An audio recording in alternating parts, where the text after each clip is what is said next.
दोन प्रकारचे संवाद असतात. एक तर खूप आम्ही क्रिएटिव्हली आमचं ट्युनिंग ना इतकं अमेझिंग आहे की आम्हालाही आश्चर्य वाटतं. जेव्हा आम्ही वेन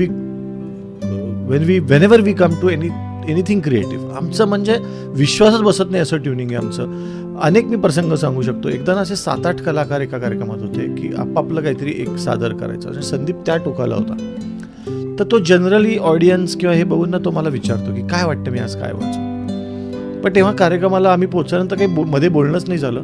आणि माझ्यानंतर एक 2-3 लोकांचं झाल्यावर तो यायला अजून थोडा वेळ होता. तर मी त्याला ना एक कागदावर लिहून पाठवलं की या 2 कविता वाच. आणि तो कागद त्याच्यापर्यंत पोचला. त्यांनी तो बघितला आणि तो असा हसला माझ्याकडे आणि त्यांनी पुस्तक ओपन करून दाखवलं, मला दाखवलं. त्यांनी तीच कविता उघडली होती इतक्या शेकडो कवितांमधनं. तर हे झालं ट्युनिंग. किंवा स्टेजवर एकमेकांचा प्रेक्षक असणं फार आवश्यक आहे. एकमेकांचं रसिक असणं, एकमेकांचे फॅन असणं.